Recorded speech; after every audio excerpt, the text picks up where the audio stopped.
Padmashri doctor Vivek அப்படின்னு தான் அவரை சொல்லணும். நம்ம ரொம்ப பெரிய விஷயம் என்னன்னு பார்த்தீங்கன்னா, நம்ம உலகத்துக்கே, இந்தியாவுக்கு மட்டும் இல்லை உலகத்துக்கே ஒரு பெரிய இழைப்பு வந்து அப்துல் கலாம் சார் அவர்கள். அவருக்கு ஒரு நெருங்கிய டைம் வாழ்க்கையில் ஸ்பெண்ட் பண்ணியிருக்காரு நம்ம விவேக் சார். அது மட்டும் இல்லாமல் அவர் கேட்டதுனால கிட்டத்தட்ட 1 கோடி மரங்கள் வந்து நெட்டு வைக்கணும் அப்படின்னு ஒரு பெரிய ஒரு மிஷன் எடுத்திருக்காரு சார். அதில் இப்போ எந்த அளவுக்கு நீங்கள் அச்சீவ் பண்ணியிருக்கீங்க சார்? அதுக்கு சொல்கிறதுக்கு முன்னாடி ஆல்ரெடி ரொம்ப லேட் ஆகிக்கிட்டு இருக்கு. இப்படியே போயிட்டுச்சுன்னா நைட்டு ரூமுக்கு போய் அப்படியே ஏர்போர்ட் போய்ட்டு இல்லை எல்லா ஹோட்டலும் மூடி இருப்பாங்க, பேரிச்சம்பளமும் ஒட்டகப்பாலும் மட்டும் குடிச்சிட்டு படுக்க வேண்டியது இருக்கும்னு நினைக்கிறேன்.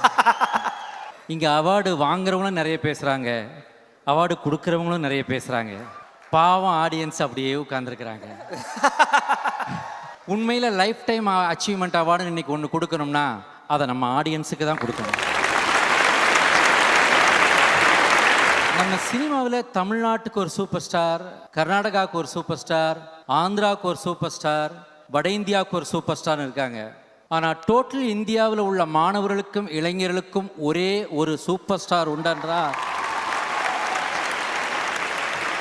அது பாரத ரத்னா டாக்டர் ஏபிஜே அப்துல் கலாம் மட்டும்தான் சார். அவர் நினச்சிருந்தா அமிதாப் பச்சன் சார்கிட்ட சொல்லியிருக்கலாம், ஆமீர் கான்கிட்ட சொல்லியிருக்கலாம்.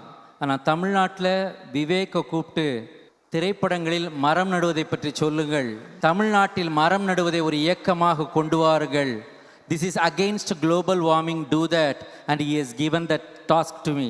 So far I have done 27 lakh saplings in Tamil Nadu, and my target is 1 crore. He'll be there above blessing me and guiding me to achieve that goal. ஜாலியாக விஐபியிலேருந்து ஒரு dialogue நீங்கள் சொன்னீங்கன்னா நல்லா இருக்கும் சார். அந்த டைலாக் சொல்கிறேன், but அதை dub smash பண்ணணும். டப் ஸ்மாஷா? நான் சொல்ல நீ தான் டப் ஸ்மாஷ் பண்ணணும் சார். ஒரு தடவை அந்த டைலாக் சொல்லிடுங்க சார் ஃபஸ்ட்டு. இவனுங்க முகரக்கட்டையெல்லாம் பார்த்தாக்க அவ்வளவு நல்லவனுங்க மாதிரி தெரியலையே சார். நீங்கள் மைண்ட் வாய்ஸ் நினச்சி ஓப்பனாக பேசிட்டீங்க. இவ்வளோதான். Okay sir, ready. ஏன்னா இங்கேருந்து ஒரு ஆட்டோ வச்சுட்டு வரணும் போல இருக்கு, அவ்வளோ தூரத்தில் இருக்க. நானே வரேன். நான் சொன்னோடனே டப் பண்ணணும். Okay sir. Tap smash. Okay sir. 1 2 3 4. இவனுங்க முகரக்கட்டையெல்லாம் பார்த்தாக்க அவ்வளவு நல்லவனுங்க மாதிரி தெரியலையே சார். நீங்கள் மைண்ட் வாஷ் நினச்சி ஓப்பனாக பேசிட்டீங்க. Miss, timing miss. இவனுங்க முகரக்கட்டையெல்லாம் பார்த்தாக்க அவ்வளவு நல்லவனுங்க மாதிரி தெரியலையே சார். நீங்கள் மைண்ட் வாஷ் நினச்சி ஓப்பனாக பேசிட்டீங்க. இது Dhanush voice. Okay sir. Okay. 1 2 3 4. இவனுங்க முகரக்கட்டையெல்லாம் பார்த்தாக்க அவ்வளவு நல்லவனுங்க மாதிரி தெரியலையே சார். நீங்கள் மைண்ட் வாய்ஸ் நினச்சி ஓப்பனாக பேசிட்டீங்க. அவ கரெக்ட் டைம் பிடிச்சாலே. நீ தான் வின்னு. உனக்கு தான் இன்னொரு அவார்டு டெஃபினட்டாக. Thank you thank you sir. Thank you so much. Stage ஏறும்போது இவர் ஏன் ஏறினான்னு ஒன்றும் தெரியல எனக்கு.